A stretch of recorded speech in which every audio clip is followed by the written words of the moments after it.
रंगभूमि कर्म और विचार का महाकाव्य। नमस्कार दोस्तों, ओपन फॉर लर्न में आपका हार्दिक स्वागत है। आज हम हिंदी साहित्य के उस महासागर में गोता लगाने जा रहे हैं जिसे उपन्यास सम्राट मुंशी प्रेमचंद ने रचा है। हम बात करेंगे उनके उस कालजयी उपन्यास की जो केवल एक कहानी नहीं बल्कि एक पूरा युग है, एक दर्शन है, एक विचार है। इसका नाम है रंगभूमि। रंगभूमि महज कागज पर लिखे कुछ किरदारों की कहानी नहीं है, बल्कि यह कर्म क्षेत्र का एक विशाल कैनवास है जहां हर पात्र अपनी भूमिका निभा रहा है। यह एक ऐसे अंधे भिखारी की महागाथा है जिसकी आंखों में भले ही रोशनी न हो, पर उसके ज़मीर में इतना नूर है कि वह तत्कालीन ब्रिटिश हुकूमत और पूंजीवाद के दानव से टकराने का साहस रखता है। तो चलिए, आज हम इस अद्भुत उपन्यास के पन्नों को पलटते हैं और समझते हैं कि क्यों रंगभूमि आज भी उतनी ही प्रासंगिक है जितनी अपनी रचना के समय थी। आइए मिलते हैं सूरदास से और उसके कभी न हारने वाले जज्बे से। रंगभूमि 1925 को प्रेमचंद का सबसे वृहद और महाकाव्यात्मक उपन्यास माना जाता है। यह गांधीवादी विचारधारा से ओत-प्रोत है और इसका नायक सूरदास महात्मा गांधी के आदर्शों का जीता जागता प्रतीक है। ये उपन्यास औद्योगिकरण बनाम कृषि संस्कृति, पूंजीवाद के अमानवीय चेहरे, प्रशासनिक भ्रष्टाचार और मानवीय मूल्यों के संघर्ष की एक विस्तृत और मार्मिक कहानी है। कहानी का केंद्र पांडेयपुर और सूरदास की जमीन। कहानी का केंद्र बनारस के पास का एक काल्पनिक गांव पांडेयपुर है। यहाँ एक अंधा भिखारी रहता है जिसका नाम सूरदास है। सूरदास भीख मांगकर गुजारा करता है, लेकिन वह दीनहीन या लाचार नहीं है। वह नैतिक रूप से अत्यंत दृढ़, स्वाभिमानी और परोपकारी व्यक्ति है। उसने एक अनाथ बच्चे मिठुआ को गोद ले रखा है और उसकी परवरिश करता है। सूरदास के पास उसके पुरखों की जमीन का एक टुकड़ा है। यह जमीन उसकी निजी संपत्ति से ज्यादा गांव के लिए एक सामुदायिक धरोहर है जहां गांव के मवेशी चरते हैं। यही जमीन कहानी के संघर्ष का केंद्र बिंदु बनती है। संघर्ष का आरंभ सिगरेट का कारखाना, शहर का एक बड़ा उद्योगपति जॉन सेवक पांडेयपुर में एक सिगरेट का कारखाना लगाना चाहता है। उसकी नज़र सूरदास की ज़मीन पर पड़ती है क्योंकि वह कारखाने के लिए सबसे उपयुक्त जगह है। जॉन सेवक मानता है कि पैसा फेंक कर वह आसानी से ज़मीन हासिल कर लेगा। वह सूरदास को ज़मीन के बदले मुंह मांगी कीमत देने का प्रस्ताव रखता है। लेकिन सूरदास के लिए यह ज़मीन महज एक टुकड़ा नहीं, बल्कि उसके पुरखों की निशानी और गांव की आत्मा है। वह मानता है कि इस जमीन पर तंबाकू जैसी बुरी चीज का कारखाना लगने से गांव का नैतिक पतन होगा। लोग बुरी आदतों का शिकार होंगे और गांव का शांत प्राकृतिक जीवन नष्ट हो जाएगा। इसलिए वह किसी भी कीमत पर जमीन बेचने से इनकार कर देता है। यहीं से रंगभूमि के महाकाव्य का आरंभ होता है। एक तरफ है पूंजीवाद और सत्ता का अपार बल, जिसका प्रतिनिधित्व जॉन सेवक और भ्रष्ट सरकारी तंत्र करते हैं, और दूसरी तरफ है एक निहत्था, अंधा लेकिन आत्मबल से परिपूर्ण भिखारी सूरदास। संघर्ष के विभिन्न चरण और पात्रों का ताना बाना। रंगभूमि की कहानी केवल सूरदास और जॉन सेवक के बीच का सीधा टकराव नहीं है, बल्कि इसमें कई और पात्रों की उपकथाएं जुड़ती हैं जो कहानी को और भी गहरा बनाती हैं। प्रभु सेवक, सोफिया और विनय सिंह। प्रभु सेवक जॉन सेवक का बेटा है जो विदेश से पढ़कर आया है। वह आदर्शवादी है और अपने पिता की धन लोलुप नीतियों से सहमत नहीं है। वह सूरदास के प्रति सहानुभूति रखता है और उसके संघर्ष को नैतिक रूप से सही मानता है, लेकिन अपने पिता के सामने वह विवश महसूस करता है। सोफिया जॉन सेवक की बेटी है। वह शिक्षित, आधुनिक विचारों वाली और न्यायप्रिय युवती है। वह भी सूरदास के पक्ष में है। उसका प्रेम पहले प्रभु सेवक से होता है, लेकिन बाद में वह रियासत के राजकुमार विनय सिंह के प्रति आकर्षित होती है। सोफिया का चरित्र उपन्यास में नारी चेतना और व्यक्तिगत स्वतंत्रता का प्रतीक है। विनय सिंह एक स्थानीय रियासत के राजकुमार हैं। वे देशभक्त और सुधारवादी हैं, लेकिन अपने पिता और अपनी रियासती जिम्मेदारियों के बीच फंसे हुए हैं। सोफिया से प्रेम के कारण वे भी इस संघर्ष में अप्रत्यक्ष रूप से शामिल हो जाते हैं। उनका चरित्र कर्तव्य और प्रेम के द्वंद्व को दर्शाता है। ग्रामीण समाज का चित्रण।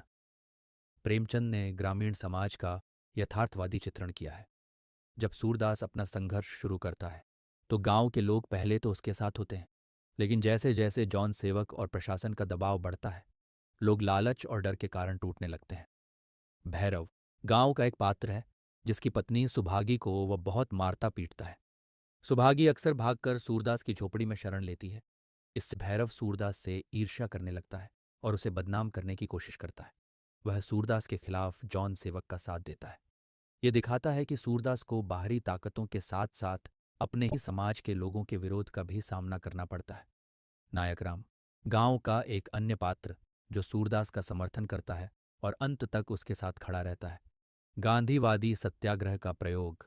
सूरदास का संघर्ष पूरी तरह गांधीवादी सिद्धांतों पर आधारित है। अहिंसा, सत्याग्रह और आत्मबल। अहिंसा, वह कभी हिंसा का सहारा नहीं लेता, चाहे उसे कितना भी उकसाया जाए। सत्याग्रह, वह अपनी जमीन पर शांतिपूर्वक धरना देता है। वह कानूनी लड़ाई लड़ता है, अधिकारियों से मिलता है और लोगों से नैतिक अपील करता है। आत्मबल, जब सभी उसका साथ छोड़ देते हैं तब भी वह अकेला अपने सत्य पर अडिग रहता है। उसकी सबसे बड़ी शक्ति उसका आत्मबल ही है। संघर्ष का चरमोत्कर्ष और सूरदास का बलिदान। जॉन सेवक हर हथकंडा अपनाता है, लालच, धमकी, सरकारी दबाव और सूरदास पर झूठे आरोप। अदालत में भी सूरदास को हार का सामना करना पड़ता है क्योंकि पूरा तंत्र पूंजीपति के पक्ष में है। अंत में प्रशासन पुलिस बल के साथ जमीन पर कब्जा करने आता है। गांव के लोग डरकर पीछे हट जाते हैं। सूरदास अकेला अपनी जमीन पर खड़ा हो जाता है। जब उसे जबरन हटाने की कोशिश की जाती है तो वह अपनी जगह से नहीं हिलता। इसी गहमा गहमी में एक पुलिस अधिकारी की गोली चल जाती है और सूरदास को लग जाती है। घायल सूरदास जमीन पर गिर पड़ता है। मृत्यु से पहले वह जो शब्द कहता है वे इस उपन्यास का सार है। वह अपने गोद लिए बेटे मिठुआ से कहता है, हम हारे तो क्या, मैदान से भागे तो नहीं, रोए तो नहीं, धांधली तो नहीं की, फिर खेलेंगे, जरा दम लेने दो, इस खेल में रोना कैसा। खेल हंसने के लिए है, दिल बहलाने के लिए है, रोने के लिए नहीं। यह संवाद दिखाता है कि सूरदास के लिए यह जीवन एक रंगभूमि यानी खेल का मैदान है और वह अपनी भूमिका निभाकर जा रहा है। हार जीत शारीरिक या भौतिक नहीं बल्कि नैतिक होती है। उसने अपनी जमीन खो दी, अपना जीवन खो दिया, लेकिन उसने अपना ज़मीर और अपना सिद्धांत नहीं खोया। वह हार कर भी जीत जाता है। उपन्यास का उपसंहार। सूरदास की मृत्यु के बाद उसकी जमीन पर सिगरेट का कारखाना बन जाता है। भौतिक रूप से जॉन सेवक की जीत होती है, लेकिन नैतिक रूप से वह हार जाता है। इस घटना का सभी प्रमुख पात्रों पर गहरा प्रभाव पड़ता है। सोफिया और विनय सिंह, उनका जीवन पूरी तरह बदल जाता है। वे सूरदास के बलिदान से प्रेरित होकर जनता की सेवा में लग जाते हैं। हालांकि उनका अंत भी दुखद होता है। प्रभु सेवक, वह अपने पिता की संपत्ति और विरासत को त्याग कर गरीबों और किसानों की सेवा के लिए निकल पड़ता है। वह सूरदास के खेल को आगे बढ़ाने का संकल्प लेता है। जॉन सेवक, कारखाना बनने के बाद भी उसे शांति नहीं मिलती। उसे अपनी जीत खोखली लगती है। इस प्रकार उपन्यास का अंत एक प्रश्न के साथ होता है, असली जीत किसकी हुई?